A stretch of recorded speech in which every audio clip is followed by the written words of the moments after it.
ਸਾਂਝਾ ਟੀਵੀ ਦੇਖ ਰਹੇ ਸਾਰੇ ਹੀ ਪਰਿਵਾਰਾਂ ਨੂੰ ਬਲਜਿੰਦਰ ਕੌਰ ਵੱਲੋਂ ਪਿਆਰ ਭਰੀ ਸਤਿ ਸ਼੍ਰੀ ਅਕਾਲ ਤੇ ਜੀਆਂ ਨੂੰ ਤੁਹਾਨੂੰ ਮਾਂ ਬੋਲੀ ਆਓ ਪੰਜਾਬੀ ਸਿੱਖੀਏ। ਪਹਿਲੇ ਐਪੀਸੋਡ ਦੇ ਵਿੱਚ ਤੁਸੀਂ ਮਹਿਕਪ੍ਰੀਤ ਦੀਆਂ ਗੱਲਾਂ ਨੂੰ ਬਹੁਤ ਪਸੰਦ ਕੀਤਾ, ਬਹੁਤ ਸਾਰੀ ਫੀਡਬੈਕ ਦਿੱਤੀ ਤੁਸੀਂ, ਥੈਂਕ ਯੂ ਤੁਹਾਡਾ ਸਾਰਿਆਂ ਦਾ। ਸਾਂਝਾ ਟੀਵੀ ਦਾ ਹਮੇਸ਼ਾ ਉਪਰਾਲਾ ਹੁੰਦਾ ਕਿ ਅਸੀਂ ਆਪਣੇ ਬੱਚਿਆਂ ਨੂੰ, ਆਉਣ ਵਾਲੀ ਜਨਰੇਸ਼ਨ ਨੂੰ ਤੁਹਾਡੇ ਤੱਕ ਲੈ ਕੇ ਆਈਏ ਤਾਂ ਕਿ ਉਹ ਵਾਗਡੋਰ ਸਾਂਭ ਲੈਣ ਸਾਡੀ ਪੰਜਾਬੀ ਮਾਂ ਬੋਲੀ ਦੀ। ਮਹਿਕਪ੍ਰੀਤ ਹਾਜ਼ਰ ਹੋ ਚੁੱਕੇ ਨੇ, ਆਓ ਇਹਨਾਂ ਨੂੰ ਜੀ ਆਏ ਕਹਿੰਦੇ ਆ। ਮਹਿਕਪ੍ਰੀਤ ਜੀ, ਜੀ ਆਇਆਂ ਨੂੰ ਜੀ, ਸਤਿ ਸ਼੍ਰੀ ਅਕਾਲ ਜੀ। ਸਤਿ ਸ਼੍ਰੀ ਅਕਾਲ। ਘਰ ਬੈਠੇ ਦੇਖ ਰਹੇ ਸਾਰੇ ਦਰਸ਼ਕਾਂ ਨੂੰ ਮੇਰੇ ਵੱਲੋਂ ਪਿਆਰ ਭਰੀ ਸਤਿ ਸ਼੍ਰੀ ਅਕਾਲ ਅਤੇ ਮਾਂ ਬੋਲੀ ਪ੍ਰੋਗਰਾਮ ਦੇ ਇਸ ਨਵੇਂ ਐਪੀਸੋਡ ਦੇ ਵਿੱਚ ਬਹੁਤ-ਬਹੁਤ ਸਵਾਗਤ ਹੈ। ਥੈਂਕ ਯੂ ਮਹਿਕਪ੍ਰੀਤ ਜੀ, ਬਹੁਤ ਵਧੀਆ ਲੋਕਾਂ ਨੇ ਪਸੰਦ ਕੀਤਾ ਔਰ ਪੰਜਾਬੀ ਮਾਂ ਬੋਲੀ ਨੂੰ ਜਿਸ ਤਰੀਕੇ ਦੇ ਨਾਲ ਤੁਸੀਂ ਸਮਝਾਇਆ ਸਾਰਿਆਂ ਨੇ ਬੜਾ ਐਪਰੀਸ਼ੀਏਟ ਕੀਤਾ ਕਿ ਕਹਿੰਦੇ ਕਿ ਅਸੀਂ ਉਡੀਕਦੇ ਹਾਂ ਕਿ ਹੁਣ ਕਦੋਂ ਸਟਾਰਟਿੰਗ ਕਰਨਗੇ, ਕਲਾਸਾਂ ਕਦੋਂ ਦੇਣਗੇ। ਸੋ ਮੈਂ ਅੱਜ ਜਾਣਨਾ ਚਾਹੂੰਗੀ ਕਿ ਮਹਿਕਪ੍ਰੀਤ ਜੀ ਅੱਜ ਕੀ ਲੈ ਕੇ ਆਏ ਨੇ ਤੇ ਕੀ ਤੁਹਾਡੇ ਅੱਜ ਦੇ ਪਹਿਲਾ ਐਪੀਸੋਡ ਜਿਹਦੇ ਵਿੱਚ ਤੁਸੀਂ ਪੰਜਾਬੀ ਸਿਖਾਲਣੀ ਸ਼ੁਰੂ ਕਰਨੀ ਹੈ, ਸੋ ਥੋੜਾ ਜਿਹਾ ਪਹਿਲਾਂ ਦੱਸੋ ਇਸ ਤੋਂ ਪਹਿਲਾਂ ਕਿ ਤੁਸੀਂ ਆਪਣੀ ਕਲਾਸ ਸ਼ੁਰੂ ਕਰੋ। ਹਾਂਜੀ ਜ਼ਰੂਰ। ਅੱਜ ਦੇ ਇਸ ਐਪੀਸੋਡ ਦੇ ਵਿੱਚ ਆਪਾਂ ਪੰਜਾਬੀ 35 ਦੇ ਨਾਲ ਸ਼ੁਰੂਆਤ ਕਰਾਂਗੇ। ਪੰਜਾਬੀ 35 ਦੇ ਪਹਿਲੇ 5 ਅੱਖਰ ਜਾਂ ਪਹਿਲੀ ਲਾਈਨ ਸਿੱਖਣ ਦੀ ਕੋਸ਼ਿਸ਼ ਕਰਾਂਗੇ ਜੀ। ਸੋ ਫਿਰ ਹੁਣ ਬਹੁਤੀ ਦੇਰ ਨਹੀਂ ਜੀ ਅਸੀਂ ਲਾਉਂਦੇ ਤੇ ਆਓ ਤੁਸੀਂ ਮਹਿਕਪ੍ਰੀਤ ਦੇ ਕੋਲੋਂ ਅੱਜ ਦਾ ਪਹਿਲਾ ਲੈਸਨ ਆਪਣੇ ਬੱਚਿਆਂ ਦੇ ਨਾਲ ਬੈਠ ਕੇ ਟੀਵੀ ਦੇ ਅੱਗੇ ਬੱਚਿਆਂ ਦੀ ਮਦਦ ਕਰੋ, ਬੱਚਿਆਂ ਨੂੰ ਗਾਈਡ ਕਰੋ, ਦੱਸੋ ਜਿਵੇਂ ਜਿਵੇਂ ਮਹਿਕਪ੍ਰੀਤ ਦੱਸਣਗੇ। ਸੋ ਆਓ ਜੀ ਅਸੀਂ ਪਹਿਲੀ ਕਲਾਸ ਲਾਉਂਦੇ ਹਾਂ। ਧੰਨਵਾਦ। ਸੋ ਚੱਕ ਲਓ ਆਪਣੀਆਂ ਕਾਪੀਆਂ ਤੇ ਪੈਨਸਲਾਂ ਤੇ ਹੋ ਜਾਓ ਤਿਆਰ। ਆਓ ਪੰਜਾਬੀ ਸਿੱਖੀਏ। ਸ਼ੁਰੂਆਤ ਕਰਦੇ ਹਾਂ ਪੰਜਾਬੀ 35 ਦੇ ਸਾਰਿਆਂ ਨਾਲੋਂ ਪਹਿਲੇ ਅੱਖਰ ਦੇ ਨਾਲ, ਜਿਹੜਾ ਕੀ ਹੈ ਊੜਾ। ਸੋ ਮੈਂ ਚਾਹੁੰਦੀ ਹਾਂ ਕਿ ਸਾਰੇ ਜਾਣੇ ਮੇਰੇ ਮਗਰ ਮਗਰ ਬੋਲਣ ਊੜਾ ਊੜਾ। ਸੋ ਊੜੇ ਅੱਖਰ ਦੀ ਸਾਊਂਡ ਕੀ ਹੁੰਦੀ ਆ? ਊੜੇ ਅੱਖਰ ਦੀ ਸਾਊਂਡ ਹੁੰਦੀ ਆ ਅ, ਜਿਵੇਂ ਕਿ ਇੰਗਲਿਸ਼ ਦੇ ਵਿੱਚ ਯੂ ਲੈਟਰ ਦੀ ਹੁੰਦੀ ਆ। ਸੋ ਊੜਾ ਅ, ਊੜਾ ਅ। ਤੇ ਊੜੇ ਦੇ ਨਾਲ ਕਿਹੜੇ ਸ਼ਬਦ ਸ਼ੁਰੂ ਹੁੰਦੇ ਆ ਇਹ ਵੀ ਮੈਂ ਤੁਹਾਨੂੰ ਦੱਸਦੀ ਹਾਂ। ਊੜੇ ਦੇ ਨਾਲ ਸਭ ਤੋਂ ਪਹਿਲਾਂ ਮੈਂ ਤੁਹਾਨੂੰ ਉਦਾਹਰਨ ਦਿੰਦੀ ਹਾਂ, ਸ਼ੁਰੂ ਹੁੰਦਾ ਹੈ ਉਂਗਲ। ਉਂਗਲ ਮੀਨਸ ਫਿੰਗਰ। ਤੇ ਜਦੋਂ ਤੁਸੀਂ ਉਂਗਲ ਸ਼ਬਦ ਕਹਿੰਦੇ ਆ, ਸਾਰੇ ਕਹਿ ਕੇ ਦੇਖੋ ਉਂਗਲ, ਤੁਹਾਨੂੰ ਅ ਸਾਊਂਡ ਸੁਣਾਈ ਦਿੰਦੀ ਆ, ਅ ਉਂਗਲ। ਸੋ ਤੁਸੀਂ ਵੀ ਸੋਚਣ ਦੀ ਕੋਸ਼ਿਸ਼ ਕਰੋ, ਤੁਹਾਨੂੰ ਕੀ ਲੱਗਦਾ ਊੜੇ ਅੱਖਰ ਦੇ ਨਾਲ ਕਿਹੜੇ ਸ਼ਬਦ ਸ਼ੁਰੂ ਹੁੰਦੇ ਹੋਣਗੇ? ਊੜੇ ਦੇ ਨਾਲ ਹੋਰ ਸ਼ੁਰੂ ਹੁੰਦਾ ਹੈ ਊੜਾ ਊਠ। ਊਠ ਮੀਨਸ ਕੈਮਲ ਇਨ ਇੰਗਲਿਸ਼। ਤੇ ਜਦੋਂ ਤੁਸੀਂ ਊਠ ਸ਼ਬਦ ਕਹਿੰਦੇ ਹੋ ਤੁਹਾਨੂੰ ਫਿਰ ਅ ਸਾਊਂਡ ਸੁਣਾਈ ਦਿੰਦੀ ਆ। ਤੇ ਹੋਰ ਊੜੇ ਤੋਂ ਆ ਜਾਂਦਾ ਆ ਉੱਠ। ਉੱਠ means to get up in English. ਤੇ ਜਦੋਂ ਤੁਸੀਂ ਉੱਠ ਸ਼ਬਦ ਕਹਿੰਦੇ ਹੋ, when you say the word ਉੱਠ, ਤੁਹਾਨੂੰ ਅ ਸਾਊਂਡ ਸੁਣਾਈ ਦਿੰਦੀ ਆ। ਤੇ ਲਾਸਟ ਮੈਂ ਤੁਹਾਨੂੰ ਇੱਕ ਹੋਰ ਐਗਜ਼ਾਮਪਲ ਦੇਣ ਜਾ ਰਹੀ ਹਾਂ, ਉਹ ਹੈਗੀ ਆ ਉੱਪਰ। ਉੱਪਰ means above। ਤੇ ਜਿਵੇਂ ਕਿ ਮੈਂ ਤੁਹਾਨੂੰ ਪਹਿਲਾਂ ਦੱਸਿਆ ਪਹਿਲੇ ਸ਼ਬਦਾਂ ਦੇ ਨਾਲ, ਜਦੋਂ ਤੁਸੀਂ ਉੱਪਰ ਕਹਿ ਕੇ ਦੇਖਦੇ ਹੋ ਤੁਹਾਨੂੰ ਅ ਸਾਊਂਡ ਸੁਣਾਈ ਦਿੰਦੀ ਆ। ਸੋ ਊੜੇ ਦੀ ਸਾਊਂਡ ਹੁੰਦੀ ਆ ਅ, ਊੜੇ ਤੋਂ ਬਣਦਾ ਆ ਊਠ, ਊੜੇ ਤੋਂ ਬਣਦਾ ਉੱਪਰ, ਊੜੇ ਤੋਂ ਬਣਦਾ ਉੱਠ ਤੇ ਊੜੇ ਤੋਂ ਬਣਦਾ ਆ ਉਂਗਲ। ਸੋ ਇਹ ਤਾਂ ਹੋ ਗਈ ਊੜੇ ਦੀ ਸਾਊਂਡ ਅ, ਯੂ। ਤੇ ਆਓ ਹੁਣ ਦੇਖਦੇ ਹਾਂ ਕਿ ਊੜਾ ਲਿਖਿਆ ਕਿਵੇਂ ਜਾਂਦਾ ਆ। ਸੋ ਤੁਹਾਡੇ ਸਾਰਿਆਂ ਦੇ ਸਕਰੀਨ ਦੇ ਰਾਈਟ ਹੈਂਡ ਸਾਈਡ ਦੇ ਉੱਤੇ ਸਟੈਪ ਬਾਏ ਸਟੈਪ ਇੰਸਟਰਕਸ਼ਨਸ ਆਉਣਗੀਆਂ, ਜਿਨ੍ਹਾਂ ਨੂੰ ਤੁਸੀਂ ਫੋਲੋ ਕਰਕੇ ਆਪਣੀਆਂ ਕਾਪੀਆਂ ਦੇ ਉੱਤੇ ਅੱਖਰ ਨੂੰ ਲਿਖਣਾ ਆ।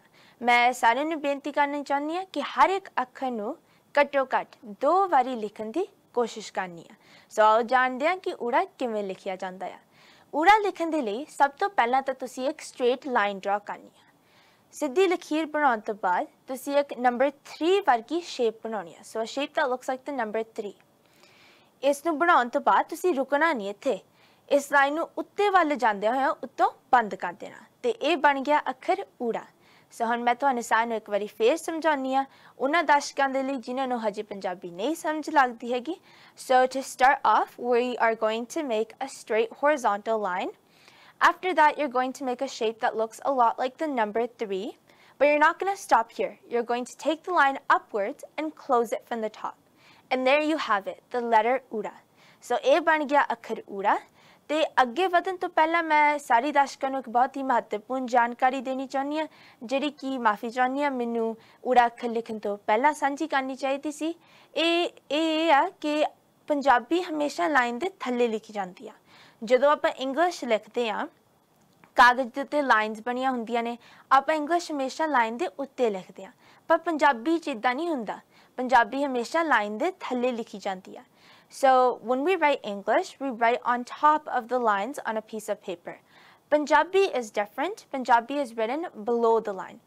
मैं अक्सर देखती हाँ कि बच्चे इंग्लिश ते पंजाबी नूं कन्फ्यूज कर लेंदे आ ते पंजाबी भी लाइन दे उत्ते लिखण लग पैंदे आ इंग्लिश दे वांगू सो कोशिश करनी चाहिए हुणे तो हैबिट पाओ तुसीं पंजाबी हमेशा लाइन दे थल्ले लिखी जाती है सो ये सी अखर ऊड़ा चलो वधदे आ अगले अखर वल ते पहली लाइन दा अगला अखर है एड़ा सारे जाने मेरे मगर बोलो एड़ा एड़ा एड़े दी साउंड की हुंदी है सो एड़े दी साउंड हुंदी है ए जिमें कि लैटर ए दी हुंदी है इंग्लिश दे विच एड़ा ए सो आओ देखते हैं कि एड़े अखर तो किहड़े शब्द शुरू हुंदे हन सब तो पहला एड़े तो शुरू हुंदा है Amb Amb मीनस mango in English तो तुसी सारे जाने बोल के देखो अंब तुहानू शुरुआत दे विच किहड़ी साउंड सुनदी है शुरुआत दे विच तुहानू सुनदी है ए साउंड अंब उस तो बाद आ जांदा है एड़ा अख अख मीनस आई इन इंग्लिश ते अख भी जो आप शब्द बोलते हैं अपन शुरुआत दे विच ए साउंड सुनाई दिंदी है ते लास्ट ते आ जांदा है अंगूर अंगूर मीनस ग्रेप ते फिर तो अपन ए साउंड सुनाई दिंदी है सो ये तो होगी एड़े दी साउंड एड़ा ए जिवें कि इंग्लिश दे विच ए लैटर दी हुंदी है ए फॉर एप्पल हुण देखते हैं कि एड़ा लिखिया किवें जांदा है सो एड़ा लिखण दे लई सब तो पहला तुसी एक छोटी जी लेटवी लकीर बनानी है स्मॉल हॉरिजॉन्टल लाइन उस तो बाद तुसी थल्ले वाल जांदी थल्ले वाल टेढ़ी जांदी हुई लकीर बनानी है ते उसका लूप जा गोल चक्कर बना के उसने वापस उत्ते लै जाना है फिर तुसी इंज फिर दोबारा करना है थल्ले वाल जांदी टेढ़ी लकीर उसका लूप जा गोल चक्कर बना के फिर उत्ते लै जाना पर इस बारी तुसी लाइन नूं सिखर तक नहीं लैके जाना विच विचाली रुक जाना है फिर तुसी एक वर्टिकल लाइन थल्ले वाल जांदी लकीर खिंचनी है जिहड़ी कि इस लाइन नाल जुड़ती होवे ते लास्ट दे उत्ते जिवें आपां शुरुआत दे विच एक छोटी जी हॉरिजॉन्टल लेटवीं लकीर बनाई सी एंड दे उत्ते भी एक छोटी जी लकीर तुसी ऐड कर देनी है So to start off writing the letter EDA, you're going to make a small horizontal line. Then you're going to make a diagonal line that goes down, make a loop out of it, go back up. You're going to make another diagonal line that goes down in the same way that we did the first one. Loop it, make it go back up, but this time don't go all the way up. Leave it hanging in the middle. And then we're going to make a vertical line that goes down that's attached to the line that was hanging in the middle before. And like we did in the beginning, we had the small horizontal line. We're going to add that again at the end. So आगे बढ़ने तो पहला मैं एक बहुत ही महत्वपूर्ण जानकारी सारे नू देना चाहनी हाँ कुछ दर्शकों के मन दे विच सवाल शायद आया होवेगा कि आपां शुरुआत दे विच ते आखिर दे विच दो निक्कियां निक्कियां लेटवियां लकीरां क्यों पाईयां इसका जवाब भी सारे सुनो ये आपां इस करके पाईयां ने क्योंकि पंजाबी दे विच दो तरह के अखर हुंदे हन एक तां हुंदे हन जिहड़े उत्तों खुले हुंदे आ ते एक उत्तों बंद हुंदे आ so in the Punjabi language we have two different types of letters that are open from the top and letters that are closed from the top ਤੇ ਜਦੋਂ ਆਪਾਂ ਪੰਜਾਬੀ ਦੇ ਵਿੱਚ ਕੋਈ ਵੀ ਸ਼ਬਦ ਲਿਖਦੇ ਆ ਸਾਰੇ ਅੱਖਰ ਇੱਕ ਦੂਜੇ ਦੇ ਨਾਲ ਜੁੜੇ ਹੋਏ ਹੁੰਦੇ ਹਨ so whenever we write words in Punjabi all the letters are attached to each other by a line ਜਿਹੜੇ ਅੱਖਰ ਤਾਂ ਉੱਤੋਂ ਬੰਦ ਹੁੰਦੇ ਹਨ ਉਹਨਾਂ ਦੇ ਉੱਤੇ ਜਿਹੜੀ ਲਕੀਰ ਲਾਈ ਹੁੰਦੀ ਆ ਉਸ ਲਕੀਰ ਦੇ ਜ਼ਰੀਏ ਹੀ ਆਪਾਂ ਹੋਰ ਅੱਖਰਾਂ ਨੂੰ ਉਸ ਅੱਖਰ ਦੇ ਨਾਲ ਜੋੜ ਸਕਦੇ ਹਾਂ so for letters that are closed from the top we can use the line that is already a part of the letter to attach additional letters to that letter to create words ਪਰ ਜਿਹੜੇ ਅੱਖਰ ਉੱਤੋਂ ਖੁੱਲੇ ਹੁੰਦੇ ਹਨ ਉਹਨਾਂ ਦਾ ਕੀ ਕੀਤਾ ਜਾਂਦਾ ਆ so ਇੱਥੇ ਕੰਮ ਆਉਂਦੀਆਂ ਨੇ ਉਹ ਦੋ ਛੋਟੀਆਂ ਲੇਟਵੀਆਂ ਲਕੀਰਾਂ इन्हां लकीरां दे जरिए आपां इस अखर दे मूरे भी अखर जोड़ सकते हैं ते इस अखर दे बाद भी आपां होर अखर जोड़ सकते हैं ताकि आपां शब्द बनाइए so for letters that are open from the top we use those two small vertical lines at the beginning and at the end to attach letters at the front of that letter and after that letter to create words so ये याद रखना बहुत ज़रूरी है मैनू पता है इस वक्त थोड़ा जिहा कन्फ्यूजिंग लग रहा होगा पर तुसी कोशिश करो हैबिट बनाओ कि जदों भी तुसी पंजाबी दे विच कोई भी उत्तों खुला अखर लिखदे होवो तुसी वो लकीरां लाउणियां नहीं भुल्लणियां हैगियां अगे जाके जदों आपां शब्द बनाउण दी कोशिश करांगे ये जानकारी उदों बहुत ही काम आवेगी अपने सो ये हो गया लैटर एड़ा एड़े दी साउंड हुंदी है ए ਤੇ ਆਪਾਂ ਐੜਾ ਬਣਾਉਣਾ ਵੀ ਸਿੱਖ ਲਿਆ ਕਿ ਕਿਵੇਂ ਬਣਾਇਆ ਜਾਂਦਾ ਆ। ਤੇ ਮੈਨੂੰ ਉਮੀਦ ਹੈ ਕਿ ਤੁਸੀਂ ਸਾਰਿਆਂ ਨੇ ਊੜੇ ਲੈਟਰ ਨੂੰ ਵੀ ਤੇ ਐੜੇ ਲੈਟਰ ਨੂੰ ਵੀ ਘੱਟੋ ਘੱਟ 2 ਵਾਰੀ ਆਪਣੀਆਂ ਕਾਪੀਆਂ ਦੇ ਵਿੱਚ ਲਿਖ ਲਿਆ ਹੋਵੇਗਾ। ਸੋ ਹੁਣ ਵੱਧਦੇ ਹਾਂ ਤੀਜੇ ਅੱਖਰ ਵੱਲ।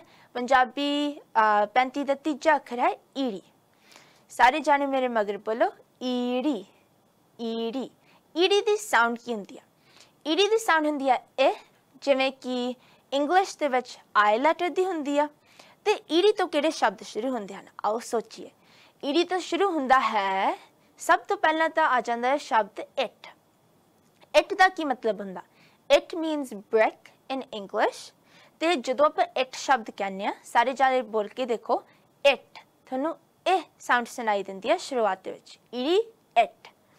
ਉਸ ਤੋਂ ਬਾਅਦ ਆ ਜਾਂਦਾ ਹੈ ਇਲ। ਇਲ ਮੀਨਸ ਈਗੋ ਇਨ ਇੰਗਲਿਸ਼। ਤੇ ਜਦੋਂ ਆਪਾਂ ਇਲ ਕਹਿੰਦੇ ਆ, ਆਪਾਂ ਨੂੰ ਫਿਰ ਸ਼ੁਰੂਆਤ ਦੇ ਵਿੱਚ ਇਹ ਸਾਊਂਡ ਸੁਣਾਈ ਦਿੰਦੀ ਆ। ਸੋ when you say the words it or ill, you hear the sound in the beginning. ਤੇ ਲਾਸਟ ਤੇ ਆ ਜਾਂਦਾ ਹੈ ਇੰਜਨ। ਇੰਜਨ ਨੂੰ ਇੰਗਲਿਸ਼ ਦੇ ਵਿੱਚ ਵੀ ਇੰਜਨ ਕਿਹਾ ਜਾਂਦਾ ਆ। ਤੇ ਜਦੋਂ ਆਪਾਂ ਇੰਜਨ ਵਰਡ ਬੋਲਦੇ ਆ, ਆਪਾਂ ਨੂੰ ਇਹ ਸਾਊਂਡ ਫਿਰ ਤੋਂ ਸੁਣਾਈ ਦਿੰਦੀ ਆ। ਸੋ ਇਹ ਹੋਗੀ ਈੜੀ ਦੀ ਸਾਊਂਡ ਇਹ। ਤੇ ਈੜੀ ਤੋਂ ਬਣਦਾ ਆ ਇਲ, ਈੜੀ ਤੋਂ ਬਣਦਾ ਆ ਇਟ, ਤੇ ਈੜੀ ਤੋਂ ਬਣਦਾ ਆ ਇੰਜਨ। ਤੇ ਆਓ ਦੇਖੀਏ ਹੁਣ ਕਿ ਈੜੀ ਨੂੰ ਲਿਖਿਆ ਕਿਵੇਂ ਜਾਂਦਾ ਆ। ਸਭ ਤੋਂ ਪਹਿਲਾਂ ਤਾਂ ਈੜੀ ਉੱਤੋਂ ਬੰਦ ਹੁੰਦੀ ਆ। ਸੋ ਆਪਾਂ ਸਭ ਤੋਂ ਪਹਿਲਾਂ ਕੀ ਬਣਾਉਣਾ ਆ? Straight line, straight horizontal line. ਉਸ ਤੋਂ ਬਾਅਦ ਤੁਸੀਂ ਇੱਕ ਥੱਲੇ ਵੱਲ ਜਾਂਦੀ ਲਕੀਰ ਖਿੱਚਣੀ ਆ ਨਿੱਕੀ ਜਿਹੀ। ਤੇ ਇਸ ਲਕੀਰ ਦੇ ਥੱਲੇ ਤੁਸੀਂ ਲੈਟਰ ਸੀ ਵਰਗੀ ਸ਼ੇਪ ਬਣਾਉਣੀ ਆ। ਸੋ ਇੰਗਲਿਸ਼ ਦੇ ਵਿੱਚ ਜਿਵੇਂ ਲੈਟਰ ਸੀ ਹੁੰਦਾ ਆ, ਉਹ ਜੀ ਤੁਸੀਂ ਇਸ ਦੇ ਥੱਲੇ ਸ਼ੇਪ ਬਣਾਉਣੀ ਆ। ਤੇ ਲਾਸਟ ਸਟੈਪ ਇਹ ਆ ਕਿ ਜਿਹੜੀ ਲੈਟਰ ਸੀ ਵਾਲੀ ਸ਼ੇਪ ਆ ਤੇ ਸ਼ੁਰੂਆਤ ਦੇ ਵਿੱਚ ਜਿਹੜੀ ਆਪਾਂ ਹੋਰੀਜ਼ੋਂਟਲ ਲਾਈਨ ਬਣਾਈ ਸੀ, ਇਹਨਾਂ ਦੋਨਾਂ ਨੂੰ ਆਪਾਂ ਇੱਕ ਤੀਸਰੀ ਲਾਈਨ ਦੇ ਜ਼ਰੀਏ ਜੋੜ ਦੇਣਾ ਆ। ਤੇ ਇਹ ਬਣ ਗਿਆ ਅੱਖਰ ਈੜੀ। So to start off, you're going to make a straight horizontal line because ed is a letter that is closed from the top. Then you're going to make a vertical line that goes down and a shape that looks like the letter C in English right below it. And your last step is to connect the letter C and the straight horizontal line by the means of a third line.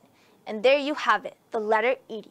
ਤੇ ਇੱਕ ਵਾਰੀ ਫਿਰ ਮੈਂ ਸਾਨੂੰ ਯਾਦ ਦਿਲਾ ਦੇਵਾਂ, ਈੜੀ ਦੀ sound ਹੁੰਦੀ ਆ ਇਹ। ਸੋ ਇਹ ਹੋ ਗਏ ਪੰਜਾਬੀ 35 ਦੇ ਪਹਿਲੇ 3 ਅੱਖਰ। ਅੱਗੇ ਵਧਣ ਤੋਂ ਪਹਿਲਾਂ ਆਪਾਂ ਕੁਇਕਲੀ ਰਿਵਿਊ ਕਰਦੇ ਹਾਂ ਤਿੰਨਾਂ ਨੂੰ। ਸਭ ਤੋਂ ਪਹਿਲਾ ਅੱਖਰ ਸੀ ਊੜਾ। ਤੇ ਊੜੇ ਦੀ ਸਾਊਂਡ ਕੀ ਹੁੰਦੀ ਆ? ਊੜੇ ਦੀ ਸਾਊਂਡ ਹੁੰਦੀ ਆ ਅ, ਜਿਵੇਂ ਕਿ ਲੈਟਰ ਯੂ ਦੀ ਹੁੰਦੀ ਆ ਇੰਗਲਿਸ਼ ਦੇ ਵਿੱਚ। ਉਸ ਤੋਂ ਬਾਅਦ ਆਉਂਦਾ ਆ ਐੜਾ। ਐੜੇ ਦੀ ਸਾਊਂਡ ਕੀ ਹੁੰਦੀ ਆ? ਐੜੇ ਦੀ ਸਾਊਂਡ ਹੁੰਦੀ ਆ ਐ, ਜਿਵੇਂ ਕਿ ਲੈਟਰ ਏ ਦੀ ਹੁੰਦੀ ਆ, ਏ ਫॉर ਐਪਲ। ਤੇ ਲਾਸਟ ਤੇ ਆ ਜਾਂਦਾ ਈੜੀ। ਈੜੀ ਦੀ ਸਾਊਂਡ ਹੁੰਦੀ ਆ ਇਹ, ਜਿਵੇਂ ਕਿ ਲੈਟਰ ਆਈ ਦੀ ਹੁੰਦੀ ਆ ਇੰਗਲਿਸ਼ ਦੇ ਵਿੱਚ। ਸੋ ਊੜਾ, ਐੜਾ, ਈੜੀ। ਈੜੀ ਤੋਂ ਬਾਅਦ ਕੀ ਆਉਂਦਾ? ਈੜੀ ਤੋਂ ਬਾਅਦ ਆਉਂਦਾ ਆ ਅੱਖਰ ਸੱਸਾ। ਸੋ ਸਾਰੇ ਜਾਣੇ ਬੋਲੋ ਸੱਸਾ ਸੱਸਾ। ਤੇ ਸੱਸੇ ਦੀ ਸਾਊਂਡ ਕੀ ਹੁੰਦੀ ਆ? ਸੱਸੇ ਦੀ ਸਾਊਂਡ ਤਾਂ ਮੈਨੂੰ ਲੱਗਦਾ ਸਾਰਿਆਂ ਨੇ ਹੁਣ ਤੱਕ ਗੈਸ ਕਰ ਲਈ ਹੋਊਗੀ। ਤੁਹਾਨੂੰ ਸ਼ਬਦ ਤੋਂ ਹੀ ਪਤਾ ਲੱਗ ਜਾਂਦਾ ਆ ਕਿ ਸੱਸੇ ਦੀ ਸਾਊਂਡ ਕੀ ਆ। ਸੱਸੇ ਦੀ ਸਾਊਂਡ ਹੁੰਦੀ ਆ ਸ, ਜਿਵੇਂ ਕਿ ਲੈਟਰ ਐਸ ਦੀ ਹੁੰਦੀ ਆ ਇੰਗਲਿਸ਼ ਦੇ ਵਿੱਚ। ਸੋ ਸੱਸਾ ਸ, ਸੱਸਾ ਸ। ਤੇ ਆਓ ਸੋਚਦੇ ਹਾਂ ਕਿ ਸੱਸੇ ਅੱਖਰ ਤੋਂ ਕਿਹੜੇ ਸ਼ਬਦ ਸ਼ੁਰੂ ਹੁੰਦੇ ਹਨ। ਸਭ ਤੋਂ ਪਹਿਲਾਂ ਸੱਸੇ ਦੇ ਨਾਲ ਸ਼ੁਰੂ ਹੁੰਦਾ ਹੈ ਸੇਬ। ਸੇਬ means apple in English, the fruit apple. ਤੇ ਜਦੋਂ ਆਪਾਂ ਸੇਬ ਬੋਲਦੇ ਹਾਂ, ਤੁਹਾਨੂੰ ਸ ਸਾਊਂਡ ਸੁਣਾਈ ਦਿੰਦੀ ਆ। ਸੋ ਸ ਸਾਊਂਡ ਤੁਸੀਂ ਆਪਣੇ ਦੰਦਾਂ ਦੇ ਵਿੱਚ ਦੀ ਕੱਢਣੀ ਆ ਸ, ਸੱਸਾ ਸੇਬ। ਉਸ ਤੋਂ ਬਾਅਦ ਆ ਜਾਂਦਾ ਹੈ ਸਬਜ਼ੀ। ਸਬਜ਼ੀ ਮੀਨਸ vegetables in English. ਤੇ ਜਦੋਂ ਤੁਸੀਂ ਸਬਜ਼ੀ ਬੋਲਦੇ ਹੋ, ਤੁਹਾਨੂੰ ਫਿਰ ਤੋਂ ਸ ਸਾਊਂਡ ਸੁਣਾਈ ਦਿੰਦੀ ਆ। ਤੇ ਮੇਰਾ ਲਾਸਟ ਐਗਜ਼ਾਮਪਲ ਆ ਸੱਸਾ ਸੱਪ। ਸੱਪ ਮੀਨਸ snake in English. ਤੇ ਇਸ ਸ਼ਬਦ ਦੇ ਵਿੱਚ ਵੀ ਤੁਹਾਨੂੰ ਸ ਸਾਊਂਡ ਸੁਣਾਈ ਦਿੰਦੀ ਆ। ਸੋ ਸੱਸਾ ਸੇਬ, ਸੱਸਾ ਸਬਜ਼ੀ ਤੇ ਸੱਸਾ ਸੱਪ। ਤੇ ਇਹ ਤਾਂ ਹੋ ਗਏ ਸੱਸੇ ਦੀ ਸਾਊਂਡ ਤੇ ਸੱਸੇ ਤੋਂ ਸ਼ੁਰੂ ਹੋਣ ਵਾਲੇ ਸ਼ਬਦ। ਤੇ ਆਓ ਹੁਣ ਦੇਖਦੇ ਹਾਂ ਕਿ ਸੱਸਾ ਲਿਖਿਆ ਕਿਵੇਂ ਜਾਂਦਾ ਆ। ਮੈਂ ਸਾਰੇ ਦਰਸ਼ਕਾਂ ਨੂੰ ਯਾਦ ਦਿਲਾ ਦੇਵਾਂ ਕਿ ਹਰ ਇੱਕ ਅੱਖਰ ਨੂੰ ਆਪਾਂ ਕਿੰਨੀ ਵਾਰੀ ਲਿਖਣਾ ਆ? 2 ਵਾਰੀ ਲਿਖਣਾ ਆ। ਸੋ ਚਲੋ ਦੇਖਦੇ ਹਾਂ ਸੱਸਾ ਅੱਖਰ ਕਿਵੇਂ ਲਿਖਿਆ ਜਾਂਦਾ ਆ। ਸੱਸਾ ਵੀ ਈੜੀ ਦੇ ਵਾਂਗ ਉੱਤੋਂ ਬੰਦ ਹੁੰਦਾ ਆ। ਸੋ ਸ਼ੁਰੂਆਤ ਦੇ ਵਿੱਚ ਆਪਾਂ ਕੀ ਬਣਾਉਣਾ ਆ? Straight line. ਤੇ ਪੰਜਾਬੀ ਹਮੇਸ਼ਾ ਲਾਈਨ ਦੇ ਥੱਲੇ ਲਿਖੀ ਜਾਂਦੀ ਆ। ਸੋ ਸਟ੍ਰੇਟ ਲਾਈਨ ਬਣਾਉਣ ਤੋਂ ਬਾਅਦ ਤੁਸੀਂ ਇੱਕ ਥੱਲੇ ਵੱਲ ਜਾਂਦੀ ਲਾਈਨ ਬਣਾਉਣੀ ਆ, vertically down। ਤੇ ਉਸ ਦਾ ਲੂਪ ਬਣਾ ਕੇ ਉਸ ਨੂੰ ਗੱਬੇ ਲੈ ਜਾਣਾ ਆ। You're gonna make a loop out of that vertical line and take it towards the middle. ਤੇ ਫਿਰ इस लाइन नूं ते जिहड़ी उत्ते हॉरिजॉन्टल लाइन है उन्हां दोनां नूं आपां एक तीसरी लाइन दे जरिए जोड़ देना है. So you're going to start off by making a straight horizontal line. Then you're going to make a line that goes down, make a loop out of it, and take it towards the middle. And then you're going to connect this line that's hanging in the middle and the horizontal line that we made at the top by the means of a third vertical line. And there you have it, the letter sassa. So ਇਹ ਬਣ ਗਿਆ ਸੱਸਾ ਤੇ ਸੱਸੇ ਦੀ sound ਹੁੰਦੀ ਆ ਸ, ਸੱਸਾ ਸੇਬ, ਸੱਸਾ ਸਬਜ਼ੀ ਤੇ ਸੱਸਾ ਸੱਪ. ਸੋ ਊੜਾ ਐੜਾ ਈੜੀ ਸੱਸਾ ਹਾਹਾ. ਹਾਹਾ ਅੱਖਰ ਦੇਖਦੇ ਆ ਹਾਹੇ ਦੀ ਸਾਊਂਡ ਕੀ ਹੁੰਦੀ ਹੈ ਤੇ ਹਾਹਾ ਕਿਵੇਂ ਬਣਾਇਆ ਜਾਂਦਾ ਆ. ਸੋ ਹਾਹੇ ਦੀ ਸਾਊਂਡ ਵੀ ਸੱਸੇ ਦੇ ਵਾਂਗ ਮੈਨੂੰ ਲੱਗਦਾ ਸਾਰਿਆਂ ਨੇ ਗੈਸ ਕਰ ਹੀ ਲਈ ਹੋਣੀ ਆ. ਹਾਹੇ ਦੀ ਸਾਊਂਡ ਹੁੰਦੀ ਆ ਹ, ਜਿਵੇਂ ਕਿ ਇੰਗਲਿਸ਼ ਦੇ ਵਿੱਚ ਐਚ ਲੈਟਰ ਦੀ ਹੁੰਦੀ ਆ. ਹਾਹਾ ਹ, ਹਾਹਾ ਹ. ਤੇ ਹਾਹੇ ਤੋਂ ਕਿਹੜੇ ਸ਼ਬਦ ਸ਼ੁਰੂ ਹੁੰਦੇ ਹਨ? ਸਭ ਤੋਂ ਪਹਿਲੀ ਐਗਜ਼ਾਮਪਲ ਆ ਹਾਹਾ ਹੱਥ. ਸੋ ਹੱਥ ਮੀਨਸ ਹੈਂਡ ਤੇ ਜਦੋਂ ਤੁਸੀਂ ਹੱਥ ਕਹਿੰਦੇ ਹੋ ਸਾਰੇ ਜਾਣੇ ਹੱਥ ਬੋਲ ਕੇ ਦੇਖੋ ਹਾਹਾ ਹੱਥ, ਤੁਹਾਨੂੰ ਹ ਸਾਊਂਡ ਸੁਣਾਈ ਦਿੰਦੀ ਆ. ਹ ਦੀ ਸਾਊਂਡ ਤੁਸੀਂ ਆਪਣੇ ਗਲੇ ਦੇ ਵਿੱਚੋਂ ਕੱਢਣ ਦੀ ਕੋਸ਼ਿਸ਼ ਕਰਨੀ ਹੈ. So it's a sound that comes from your throat. ਹਾਹਾ ਹ. ਉਸ ਤੋਂ ਬਾਅਦ ਆ ਜਾਂਦਾ ਹੈ ਹਾਥੀ. ਹਾਥੀ ਮੀਨਸ ਐਲੀਫੈਂਟ ਇਨ ਇੰਗਲਿਸ਼. ਤੇ ਜਦੋਂ ਆਪਾਂ ਹਾਥੀ ਕਹਿੰਦੇ ਆ ਆਪਾਂ ਨੂੰ ਫਿਰ ਤੋਂ ਉਹ ਹ ਸਾਊਂਡ ਸੁਣਾਈ ਦਿੰਦੀ ਆ ਸ਼ੁਰੂਆਤ ਦੇ ਵਿੱਚ. ਤੇ ਮੇਰਾ ਲਾਸਟ ਐਗਜ਼ਾਮਪਲ ਆ ਹੰਸ. ਹੰਸ ਇਜ਼ ਸਵਾਨ ਇਨ ਇੰਗਲਿਸ਼. ਤੇ ਜਦੋਂ ਤੁਸੀਂ ਹੰਸ ਕਹਿੰਦੇ ਹੋ ਫਿਰ ਤੋਂ ਤੁਹਾਨੂੰ ਹ ਸਾਊਂਡ ਸੁਣਾਈ ਦਿੰਦੀ ਆ ਹਾਹਾ ਹੰਸ. ਸੋ ਹਾਹੇ ਦੀ ਸਾਊਂਡ ਹੁੰਦੀ ਆ ਹ ਤੇ ਹਾਹੇ ਤੋਂ ਸ਼ੁਰੂ ਹੁੰਦਾ ਆ ਹੱਥ which means hand, ਹਾਥੀ which means elephant and Hans which means swan. ਤੇ ਆਓ ਦੇਖਦੇ ਹਾਂ ਕਿ ਹਾਹਾ ਲਿਖਿਆ ਕਿਵੇਂ ਜਾਂਦਾ ਆ. ਹਾਹਾ ਲਿਖਣ ਲਈ ਇੱਕ ਬਹੁਤ ਹੀ ਜ਼ਿਆਦਾ ਸੌਖਾ ਅੱਖਰ ਆ. ਇਹ ਇਸ ਕਰਕੇ ਆ ਕਿਉਂਕਿ ਹਾਹੇ ਦੀ ਸ਼ੇਪ ਜਮਾ ਇੰਗਲਿਸ਼ ਦੇ ਵਿੱਚ ਕੈਪੀਟਲ J ਅੱਖਰ ਦੇ ਨਾਲ ਮਿਲਦੀ ਆ. It looks exactly like the letter capital J in English. So in the beginning, you're going to start off by making a straight horizontal line. Once you've made your straight horizontal line, you're going to make a line that goes down and kind of looks like a hook. So capital J in English. So ਇਹ ਬਣ ਗਿਆ ਅੱਖਰ ਹਾਹਾ. ਸ਼ੁਰੂਆਤ ਦੇ ਵਿੱਚ ਤੁਸੀਂ straight line ਬਣਾਉਣੀ ਆ ਤੇ ਉਸ ਦੇ ਥੱਲੇ J ਲੈਟਰ ਵਰਗੀ ਸ਼ੇਪ ਜਾਂ ਇੱਕ ਹੁੱਕ ਵਰਗੀ ਸ਼ੇਪ ਬਣਾਉਣੀ ਆ. ਸੋ ਇਹ ਸਨ ਪੰਜਾਬੀ 35 ਦੇ ਪਹਿਲੇ 5 ਅੱਖਰ. ਜਾਣ ਤੋਂ ਪਹਿਲਾਂ ਆਓ ਇਹਨਾਂ ਪੰਜਾਂ ਦਾ ਅਭਿਆਸ ਕੀਤਾ ਜਾਵੇ. ਸਾਰਿਆਂ ਨਾਲੋਂ ਪਹਿਲਾ ਅੱਖਰ ਆ ਊੜਾ. ਊੜੇ ਦੀ ਸਾਊਂਡ ਕੀ ਹੁੰਦੀ ਆ? ਊੜੇ ਦੀ ਸਾਊਂਡ ਹੁੰਦੀ ਆ ਅ. ਤੇ ਊੜੇ ਅੱਖਰ ਤੋਂ ਕਿਹੜੇ ਸ਼ਬਦ ਸ਼ੁਰੂ ਹੁੰਦੇ ਆ? ਊੜੇ ਤੋਂ ਸ਼ੁਰੂ ਹੁੰਦਾ ਹੈ ਊਠ which means camel. ਊੜੇ ਤੋਂ ਸ਼ੁਰੂ ਹੁੰਦਾ ਹੈ ਉਂਗਲ which means finger. ਊੜੇ ਤੋਂ ਸ਼ੁਰੂ ਹੁੰਦਾ ਹੈ ਉੱਠ which means to get up. ਊੜੇ ਤੋਂ ਬਾਅਦ ਆ ਜਾਂਦਾ ਹੈ ਐੜਾ. ਤੇ ਐੜੇ ਦੀ ਕੀ ਸਾਊਂਡ ਹੁੰਦੀ ਆ? ਐੜੇ ਦੀ ਸਾਊਂਡ ਹੁੰਦੀ ਆ ਐ, ਜਿਵੇਂ ਕਿ ਲੈਟਰ A ਦੀ ਹੁੰਦੀ ਆ. ਤੇ ਐੜੇ ਤੋਂ ਸ਼ੁਰੂ ਹੁੰਦਾ ਹੈ ਅੱਖ which means eye. ਐੜੇ ਤੋਂ ਸ਼ੁਰੂ ਹੁੰਦਾ ਹੈ ਅੰਬ which means mango. ਤੇ ਐੜੇ ਤੋਂ ਸ਼ੁਰੂ ਹੁੰਦਾ ਹੈ ਅੰਗੂਰ which means grape. ਐੜੇ ਤੋਂ ਬਾਅਦ ਆ ਜਾਂਦਾ ਹੈ ਈੜੀ.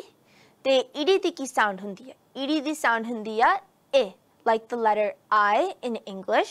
ਤੇ ਈੜੀ ਤੋਂ ਸ਼ੁਰੂ ਹੁੰਦੀ ਆ it which means brick. ਈੜੀ ਤੋਂ ਸ਼ੁਰੂ ਹੁੰਦੀ ਹੈ ਇਲ which is eagle. ਤੇ ਈੜੀ ਤੋਂ ਸ਼ੁਰੂ ਹੁੰਦੀ ਹੈ engine. ਉਸ ਤੋਂ ਬਾਅਦ ਆ ਜਾਂਦਾ ਹੈ ਸੱਸਾ. ਤੇ ਸੱਸੇ ਦੀ ਸਾਊਂਡ ਹੁੰਦੀ ਆ ਸ, ਜਿਵੇਂ ਕਿ ਲੈਟਰ S ਦੀ ਹੁੰਦੀ ਆ ਇੰਗਲਿਸ਼ ਦੇ ਵਿੱਚ. ਤੇ ਸੱਸੇ ਤੋਂ ਸ਼ੁਰੂ ਹੁੰਦਾ ਆ ਸੇਬ. ਸੱਸੇ ਤੋਂ ਸ਼ੁਰੂ ਹੁੰਦਾ ਆ ਸਬਜ਼ੀ. ਤੇ ਸੱਸੇ ਤੋਂ ਸ਼ੁਰੂ ਹੁੰਦਾ ਆ ਸੱਪ. ਤੇ ਪਹਿਲੀ ਲਾਈਨ ਦਾ ਲਾਸਟ ਲੈਟਰ ਹੈ ਹਾਹਾ. ਹਾਹੇ ਦੀ ਸਾਊਂਡ ਹੁੰਦੀ ਆ ਹ, ਜਿਵੇਂ ਕਿ ਲੈਟਰ H ਦੀ ਹੁੰਦੀ ਆ ਇੰਗਲਿਸ਼ ਦੇ ਵਿੱਚ. ਹਾਹੇ ਤੋਂ ਸ਼ੁਰੂ ਹੁੰਦਾ ਆ ਹੱਥ. ਹਾਹੇ ਤੋਂ ਸ਼ੁਰੂ ਹੁੰਦਾ ਆ ਹਾਥੀ. ਤੇ ਹਾਹੇ ਤੋਂ ਸ਼ੁਰੂ ਹੁੰਦਾ ਆ ਹੰਸ. ਸੋ ਇਹ ਸੀ ਆਪਣੀ ਅੱਜ ਦੀ ਕਲਾਸ. ਅੱਜ ਦੇ ਹੋਮਵਰਕ ਦੇ ਲਈ ਮੈਂ ਚਾਹੁੰਦੀ ਹਾਂ ਕਿ ਸਾਰੇ ਵਿਦਿਆਰਥੀ ਇਹਨਾਂ 5 ਅੱਖਰਾਂ ਦਾ ਅਭਿਆਸ ਕਰਨ. ਇਹਨਾਂ ਨੂੰ ਪੜ੍ਹ ਕੇ ਪ੍ਰੈਕਟਿਸ ਕਰਨ, ਲਿਖ ਕੇ ਪ੍ਰੈਕਟਿਸ ਕਰਨ ਇਹਨਾਂ ਦੀ, ਤੇ ਇਹਨਾਂ ਦਾ ਬੋਲ ਕੇ ਪ੍ਰੈਕਟਿਸ ਕਰਨ. ਹਰ ਇੱਕ ਅੱਖਰ ਦਾ ਸਹੀ ਉਚਾਰਨ ਸਿੱਖਣ. So for homework, I would like every student to practice reading, writing and speaking each of these 5 letters. English ਦੇ ਵਿੱਚ ਕਿਹਾ ਜਾਂਦਾ ਆ ਪ੍ਰੈਕਟਿਸ ਮੇਕਸ ਪਰਫੈਕਟ. ਜਿੰਨਾ ਵੀ ਤੁਸੀਂ ਅਭਿਆਸ ਕਰਾਂਗੇ ਉਨਾ ਹੀ ਜਲਦੀ ਤੁਹਾਨੂੰ ਕੋਈ ਵੀ ਨਵਾਂ ਕਨਸੈਪਟ ਸਮਝ ਆਊਗਾ, ਉਨਾ ਹੀ ਜਲਦੀ ਆਪਾਂ ਸਿੱਖਾਂਗੇ. ਇਹ ਸੀ ਅੱਜ ਦੀ ਕਲਾਸ. ਅੱਜ ਦੇ ਪ੍ਰੋਗਰਾਮ ਦਾ ਹਿੱਸਾ ਬਣਦੇ ਲਈ ਸਾਰੇ ਦਰਸ਼ਕਾਂ ਦਾ ਬਹੁਤ ਬਹੁਤ ਧੰਨਵਾਦ. ਵਾਓ, ਮੈਂ ਤੁਹਾਡੀ ਕਲਾਸ ਸੁਣਦੀ ਸੀ. ਅਮੇਜ਼ਿੰਗ, ਜਿਵੇਂ ਤੁਸੀਂ ਸਮਝਾਉਂਦੇ ਸੀ, ਜਿਵੇਂ ਤੁਸੀਂ ਬੋਲ ਕੇ ਦੱਸਦੇ ਸੀ, ਤੇ ਮੈਨੂੰ ਲੱਗਦਾ ਕਿ ਬੱਚਿਆਂ ਨੇ ਜਿਹੜੇ ਸਿੱਖ ਰਹੇ ਆ ਕੋਈ ਵੀ ਏਜ ਹੋਵੇ, ਵੱਡੇ ਆ ਜਾਂ ਛੋਟੇ ਆ, ਤੇ ਇੰਜੋਏ ਕਰ ਰਹੇ ਹੋਣਗੇ। ਕਿਉਂਕਿ ਮੈਂ ਵੀ ਬਹੁਤ ਕੁਝ ਸਿੱਖਿਆ। ਜਦੋਂ ਮੈਂ ਛੋਟੀ ਸੀ ਸਾਡੇ ਸਕੂਲਾਂ 'ਚ ਇੰਜ ਨਹੀਂ ਸੀ ਸਾਨੂੰ ਪੜ੍ਹਾਉਂਦੇ, ਤੇ ਪਰ ਹੁਣ ਤੇ ਪੜ੍ਹਨਾ ਹੀ ਬਹੁਤ ਸੌਖਾ ਹੋ ਗਿਆ। ਸੋ ਬਹੁਤ ਸਾਰੀਆਂ ਤੁਹਾਡੇ ਲਈ ਫੀਡਬੈਕ ਆਈਆਂ, ਸਾਰੇ ਪਸੰਦ ਕਰਦੇ ਆ। ਸੋ ਈਮੇਲ ਹੈਗਾ ਆਪਣਾ, ਤੇ ਈਮੇਲ ਤੇ ਉਹ ਤੁਹਾਨੂੰ ਮੈਸੇਜ ਕਰ ਸਕਦੇ ਆ, ਕੋਈ ਵੀ ਭੇਜ ਸਕਦੇ ਆ ਜੇ ਉਹਨਾਂ ਦਾ ਕੋਈ ਸਵਾਲ ਹੋਵੇ। ਸੋ ਅਗਲੀ ਕਲਾਸ ਦੇ ਵਿੱਚ ਹੁਣ ਅਸੀਂ ਅਗਲੇ 5 ਅੱਖਰਾਂ ਦੀ ਪ੍ਰੈਕਟਿਸ ਕਰਾਂਗੇ। ਹਾਂਜੀ, ਅਗਲੀ ਕਲਾਸ ਦੇ ਵਿੱਚ ਆਪਾਂ ਅਗਲੇ 5 ਅੱਖਰ ਸਿੱਖਾਂਗੇ। ਸੋ ਸਾਰੀ ਦਰਸ਼ਕਾਂ ਨੂੰ ਬੇਨਤੀ ਹੈ ਕਿ ਅਗਲੀ ਕਲਾਸ ਨੂੰ ਮਿਸ ਨਹੀਂ ਕਰਨਾ ਹੈਗਾ। ਸੋ ਅਗਲੀ ਕਲਾਸ ਦੇ ਵਿੱਚ ਆਪਾਂ ਅਗਲੇ 5 ਅੱਖਰ ਸਿੱਖਾਂਗੇ। ਸੋ ਸਾਰੀ ਦਰਸ਼ਕਾਂ ਨੂੰ ਬੇਨਤੀ ਹੈ ਅਗਲੀ ਕਲਾਸ ਨੂੰ ਮਿਸ ਨਹੀਂ ਕਰਨਾ ਹੈਗਾ ਤੁਸੀਂ ਜੀ। ਥੈਂਕ ਯੂ ਵੈਰੀ ਮੱਚ ਮੈਕ, ਤੇ ਤੁਹਾਡੇ ਨਾਲ ਅਗਲੀ ਵਾਰ ਫਿਰ ਮਿਲਦੇ ਹਾਂ। ਥੈਂਕ ਯੂ ਜੀ। ਸਤਿ ਸ਼੍ਰੀ ਅਕਾਲ। ਮਾਂ ਬੋਲੀ, ਆਓ ਪੰਜਾਬੀ ਸਿੱਖੀਏ। ਕੋਈ ਵੀ ਕੰਮ ਕਹਿੰਦੇ ਜਦੋਂ ਅਸੀਂ ਦਿਲੋਂ ਸ਼ਿੱਦਤ ਦੇ ਨਾਲ ਕਰਦੇ ਆ ਨਾ, ਤੇ ਔਖਾ ਨਹੀਂ ਹੁੰਦਾ। ਕਿਸੇ ਵੀ ਰਾਹ ਤੇ ਚੱਲਣਾ ਆ ਨਾ, ਜੇ ਅਸੀਂ ਧਾਰ ਲਿਆ ਮਨ ਦੇ ਵਿੱਚ ਕਿ ਅਸੀਂ ਇਸ ਰਾਹ ਤੇ ਚੱਲਣਾ ਆ, ਤੇ ਅਸੀਂ ਚੱਲ ਸਕਦੇ ਆ। ਸੋ ਆਓ ਰਲ ਕੇ ਅਸੀਂ ਇਸ ਪੰਜਾਬੀ ਮਾਂ ਬੋਲੀ ਨੂੰ ਉਸ ਲੈਵਲ ਤੱਕ ਲੈ ਕੇ ਜਾਈਏ। ਮਹਿਕਪ੍ਰੀਤ ਕੌਰ ਧਾਲੀਵਾਲ, ਬਹੁਤ ਅੱਛੀ ਕੋਸ਼ਿਸ਼ ਆ ਇਸ ਸਾਡੀ ਪੰਜਾਬੀ ਧੀ ਦੀ, ਤੇ ਆਓ ਅਸੀਂ ਇਹਦੀ ਕੋਸ਼ਿਸ਼ ਨੂੰ ਰਲ ਕੇ ਹੁੰਗਾਰਾ ਦਈਏ, ਤਾਂ ਕਿ ਸਾਡੇ ਘਰ ਘਰ ਬੱਚੇ ਪੰਜਾਬੀ ਬੋਲਣ, ਪੰਜਾਬੀ ਪੜ੍ਹਨ ਤੇ ਪੰਜਾਬੀ ਲਿਖਣ। ਛੋਟੀ ਜਿਹੀ ਕੋਸ਼ਿਸ਼ ਸੀ ਸਾਂਝਾ ਟੀਵੀ ਦੀ ਮਾਂ ਬੋਲੀ। ਆਓ ਪੰਜਾਬੀ ਸਿੱਖੀਏ। ਅਗਲੇ ਐਪੀਸੋਡ ਵਿੱਚ ਫਿਰ ਮਿਲਦੇ ਹਾਂ। ਤਦ ਤੱਕ ਤੁਸੀਂ ਰੱਖਿਓ ਖਿਆਲ। ਦੇਖ ਰਹੇ ਸਾਰੇ ਪਰਿਵਾਰਾਂ ਨੂੰ ਪਿਆਰ ਭਰੀ ਸਤਿ ਸ਼੍ਰੀ ਅਕਾਲ ਜੀ।